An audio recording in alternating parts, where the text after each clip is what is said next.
Bienvenidos a un nuevo capítulo de Apasionados por la Tecnología, el podcast de Paradigma Digital sobre tecnología, estrategia, metodología y productos digitales. ¡Arrancamos! La inyección de dependencias es uno de los conceptos clave en el desarrollo de software. Sin embargo, es algo que en muchas ocasiones puede resultar tedioso y complejo. Koin es un framework de inyección de dependencias pragmático y liviano que permite organizar tu proyecto con una sintaxis elegante y mínima configuración. Soy Maribel Tirados, esto es Apasionados por la Tecnología, y en el episodio de hoy explicaremos qué es la inyección de dependencias con Koin y por qué es fundamental para construir aplicaciones escalables, mantenibles y eficientes. Y para hablar de todo esto, hoy me acompaña Pablo Antonio Fuente, desarrollador Android Senior en Paradigma Digital. Buenos días, Pablo, ¿cómo estás? Buenos días, pues perfectamente. Aquí, encantado de estar aquí con todos vosotros. Venga, pues si te parece, empezamos. Para todas las personas que nos están escuchando y que igual no están muy familiarizados con este tema, ¿puedes explicarnos brevemente qué es la inyección de dependencias y por qué es tan importante en el desarrollo de software moderno? Bueno, pues explicado es un poco complejo, pero por intentar hacer una analogía, pues imaginemos, por ejemplo, un chef, pues al que le llega una comanda, ¿no? Para preparar un plato, y ese chef en ese momento pues tuviera que ir pues, a cultivar sus verduras, a criar un animal, ordeñar una vaca, hacer un queso. Bueno, al final ese plato tardaría meses en servirse y el coste sería terrible. Pero si ese chef tuviese a su lado un ayudante, normalmente el subchef, que suele ser el que te hay, y le va trayendo de una despensa pues, los ingredientes que va necesitando, bueno, pues el plato obviamente se prepara mucho más rápido y tal como el cliente lo espera.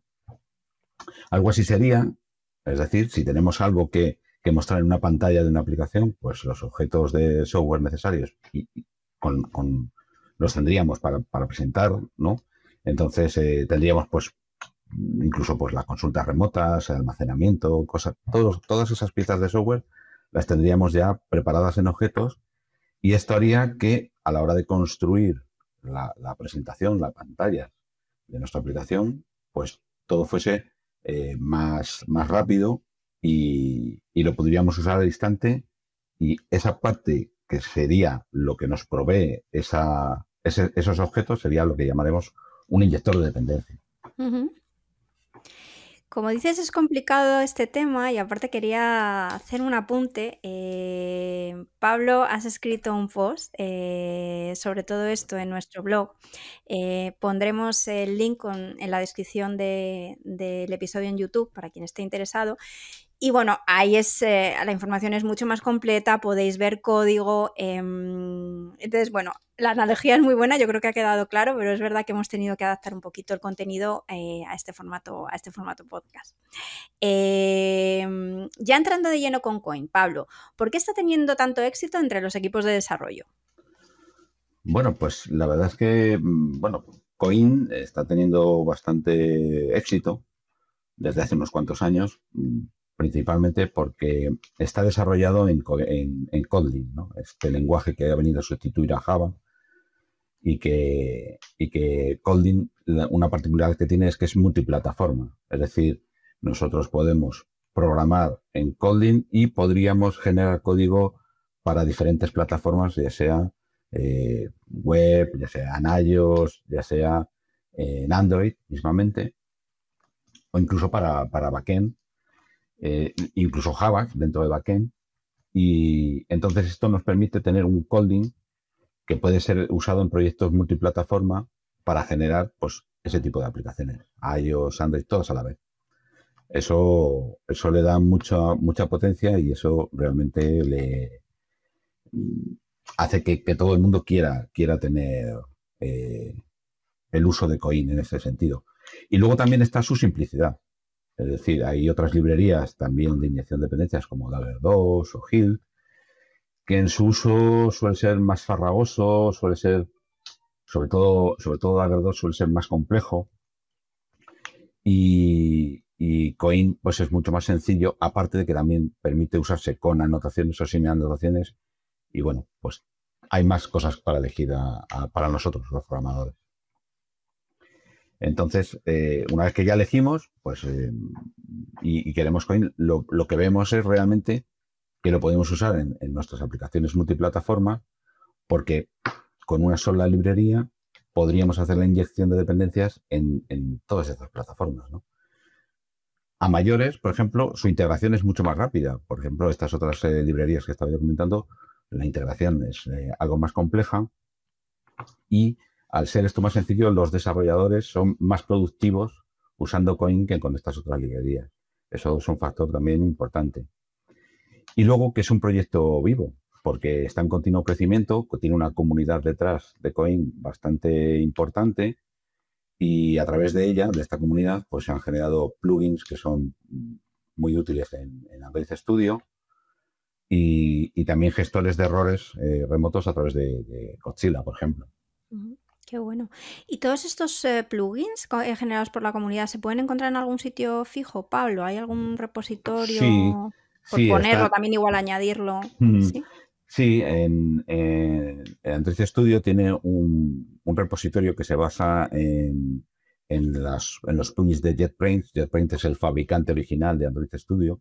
Android Studio es como el IDE, ¿no?, de desarrollo de JetBrains, pero actualizado por Google. O sea, Google le da ahí le pasa un poco la mano ahí un poco para ponerlo a su gusto, pero los plugins son los mismos. Entonces, Vale. hay exclusivos plugins que son para JetBrains, pero este en concreto vale para todos. Entonces, hay un portal de plugins donde podemos buscar no solo este, sino muchísimos plugins para instalar en Android Studio, y uno de ellos es el de Coin, en el que podemos ver si hay algún problema a la hora de nuestras definiciones, de si nos falta algo, nos ayuda en ese sentido y es muy útil, la verdad. Pues entonces apuntado, porque sí, como dices, ese que es útil. Pablo, Coin a veces se describe más como un service locator que como un inyector de dependencias puro. Explícanos un poco en qué consiste esta diferencia, y cómo puede afectar al desarrollo o a la detección de errores. Bueno, esto la verdad es que es un punto que a veces es controvertido, ¿no? Pues hay muchos programadores a los que les gusta más el concepto de inyección de dependencias puro que no un servicio de localización como es Coin, ¿no? Pues principalmente la diferencia es porque si volvemos al ejemplo del chef, a la hora de recibir una comanda, pues podríamos tener, imaginemos ese chef que tiene los 1000 ingredientes delante suyo, ¿no? Que solo tiene que estirar la mano, coger el que va necesitando en cada momento, y eso sería un inyector de dependencias, es decir, lo tienes todo ahí, todo en ese momento, delante de ti. Pero Coin sería como si esos mismos ingredientes estuvieran almacenados en una despensa, que solo es abrir y cogerlo, que sería más o menos lo mismo. Pero la diferencia es que no sabes si están todos o no. Tú en uno lo ves todo delante y en el otro no sabes. Claro, esto puede ser un punto problemático porque si vas a buscar un ingrediente, abres la despensa y no lo encuentras, el plato te falla. Pues en nuestro caso fallaría en nuestra aplicación de manera estrepitosa y claro, esto no es algo que nadie quiera en su aplicación, ni como usuario ni como programador. Pero claro, aquí es donde entra Coin a nivel de comunidad y ahí es donde se ve su fuerza, porque han generado unas librerías con anotaciones con las cuales pues, se van precompilando todos estos objetos, todas estas clases, para que Coin las pueda localizar sin problema. Es decir, con esto nos aseguraríamos que podemos encontrar lo que estamos buscando siempre, antes de ejecutar la aplicación. Por eso se utiliza un precompilador moderno, como es KSP, y esa es una diferencia también que tiene con respecto a otras librerías como Dagger Hill, que compilan en KEPT. Bueno, KSP compila directamente en Kotlin y KEPT compila en Java, que ya solamente por el hecho de compilar en Java ya no puede ejecutarse nada más que en la máquina virtual de Java. Entonces, pues esa es una de las diferencias que sería un inyector de dependencias puro de un localizador de un servicio de localización como sería Coin. Aún así, con esto se igualan, es decir, Coin En cuanto se precompila, pasa a ser exactamente igual que Dagger Hill porque ya estaría todo. No nos fallaría la aplicación, por así decirlo. Vale.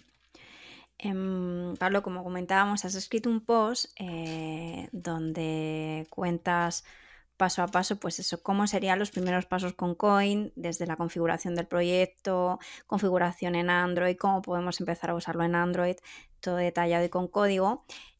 Aquí no podemos mostrar código, pero sí me gustaría que contases un poquito, pues bueno, cómo son, ¿no? esta iniciación, estos primeros pasos con Coin.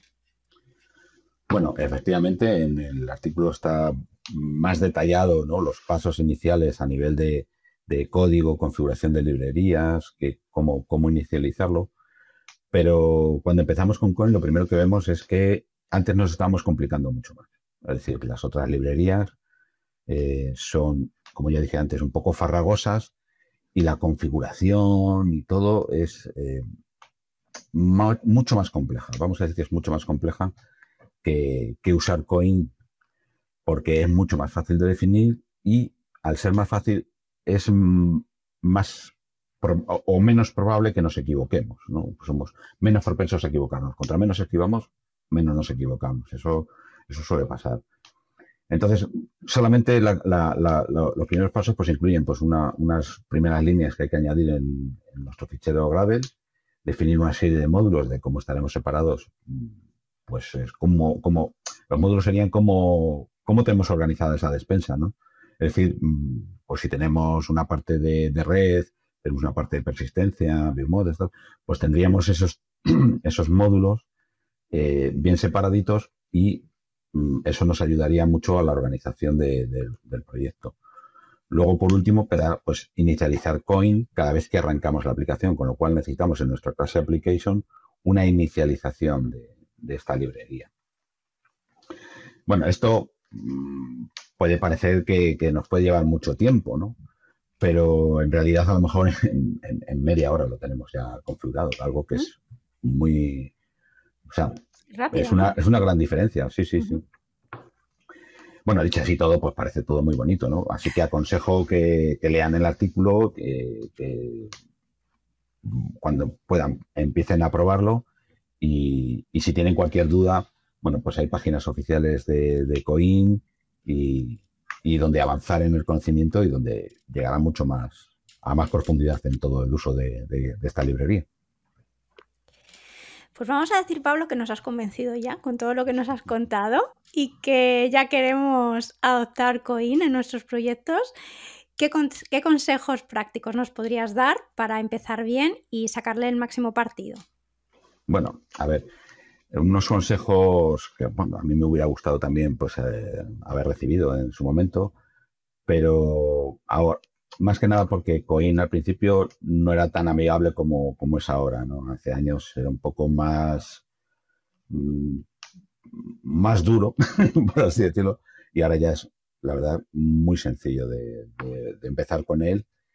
Y yo, pues unos primeros pasos que diría, pues sería, pues, por decirlo así de alguna manera, pues hay que empezar pequeño. Es decir, que si ya tenemos una aplicación, empieza migrando a una parte, yo empezaría migrando a una pequeña parte, probando un ejemplo, y de esa manera comprobaríamos que no es complicado el su uso. Luego, por supuesto, que tuviésemos todo organizado por capas. Si un proyecto en el que estamos pues no cumple principios sólidos o no tiene metodología clean, obviamente será más complejo, pero porque no está todo separado en capas. Si tuviésemos todo en capas, casos de uso, dominio, presentación, todo es más fácil porque esas capas corresponden a los módulos que vamos a usar en Coin, con lo cual nos sería mucho más cómodo. Si puede ser siempre, organizar por capas nuestra aplicación. Luego, cosas muy lógicas, por ejemplo, nombres descriptivos. ¿Por qué? Porque en Coin, como en todas partes, pues los nombres descriptivos nos ayudan pues, a saber todo y a identificar estos objetos mucho más fácil. También te diría que a lo mejor usar anotaciones, hay gente que le gusta anotaciones y hay gente que no, pero usar las anotaciones con la librería, porque Coin provee una librería de anotaciones, pues nos libera de incluso generar todos estos módulos. Es decir, tendríamos que escribir menos código todavía. y porque él solito nos va a hacer esa precompilación que dije antes, que era en KSP, y nos indicará siempre si nos falta alguna definición o si alguna definición que estamos haciendo está mal hecha. Con lo cual, en tiempo real y antes de ejecución, podríamos saber si nos hemos equivocado o nos falta algo, simplemente, ¿no? Y luego también, importante, hay que usar lo que se necesita, ¿no? Es decir, si necesitamos anotaciones, pues usamos anotaciones. Que no queremos anotaciones, no queremos anotaciones. Pero no son excluyentes, es decir, podemos usar anotaciones y podemos usar partes que no sean anotaciones y sean definiciones. Bueno, es compatible y no hay problema en definir objetos y usar anotaciones en otra parte. Pablo, ¿Coin es para proyectos grandes o para proyectos pequeños? Pues la verdad es que es para todos, porque lo que sí que te diría es que es sobre todo para proyectos multiplataforma. Vale. Yo he estado en proyectos en los que se usaba Coin y que eran realmente grandes. Recuerdo, por ejemplo, uno en la aplicación de Movistar Plus para Android, en la que estaba yo y muchos más programadores, obviamente, y todo, pues la típica aplicación donde ves vídeos, donde ves los canales, todo es bastante pesada y compleja, pues esa estaba entera hecha en Coin. Y no en el Coin de ahora, que es más sencillo. En el Coin de hace unos años, que ya dije antes que era un poco más duro que el de actual. El actual es ahora mismo mucho más potente y mucho más fácil de generar. Pero lo que sí que te digo es que es principalmente para proyectos multiplataforma. ¿Que se puede usar en nosotros? Sin ningún problema. Uh-huh. Pues Pablo, ya estamos terminando el episodio de hoy. Para cerrar, a mí me gustaría que, según tu experiencia, pues comentaras con nuestros oyentes algunas curiosidades, ¿no? O cosas que te han llamado la atención de proyectos que se han migrado a Coin. Sí, claro. Bueno, pues algunas curiosidades pues son más las tenemos en conocimiento por la comunidad de Coin que hay. Por ejemplo, hay aplicaciones que han tenido mucho éxito. Ahí comentaban una que era una aplicación de e-commerce que tenía más de 200 pantallas, una locura, que usaba Dagger y que cuando hacían el onboarding a los nuevos programadores era una auténtica pesadilla. Uh-huh. Decidieron migrar a Coin, tardaron como unos 3 meses o así, y cada vez que intentaban, cuando venía un nuevo programador al equipo, estos eran productivos en 2 días, cuando antes era una locura. Uh-huh. Recuerdo también que comentaban de una empresa de noticias que tenían una app de noticias que procesaba artículos por millones. Y entonces decidieron migrar de Dagger 2 a Coin y los tiempos de arranque de la aplicación pues fueron un 20% más rápidos, cosa que no tenía mucha previsión de que fuera así, pero al final consiguió un aumento de arranque muy rápido, muy importante. Uh-huh. Luego, en apps que hay multiplataforma, en la lógica interna de la app se comparte y en algunos casos las empresas han conseguido hasta un 70% de reutilización de código, porque al ser multiplataforma, toda la parte core y bastante parte de las capas, no de presentación, pero que están al lado, como puede ser las del View Model, se reutilizan y esto ayuda a que sea necesario menos gente en un equipo de programadores y las aplicaciones, el mantenimiento pues sea mucho más fácil. No tienes que andar manteniendo 2 plataformas o 3, sino que con una parte que tiene el 70% de ese código ya tendrías todo mantenido. La verdad es que es muy útil y mucha gente está muy contenta de usar Coin en sus aplicaciones. Muchas empresas. Pues Pablo, para los que aún no estén convencidos de usar Coin, desde luego, cuando se lean el post, seguro que ya les terminamos de convencer. Muchísimas gracias de verdad por tu tiempo hoy. Me ha encantado hablar contigo y muchísimas gracias también a nuestros oyentes. Nos vemos en el próximo episodio. Un saludo. Muchas gracias. Cuando crees que un reto es grande, hay aún uno mayor esperándote. Gracias por escuchar el podcast Apasionados por la Tecnología. Puedes seguirnos en Twitter en @paradigmate y suscribirte a nuestra newsletter en paradigmadigital.com.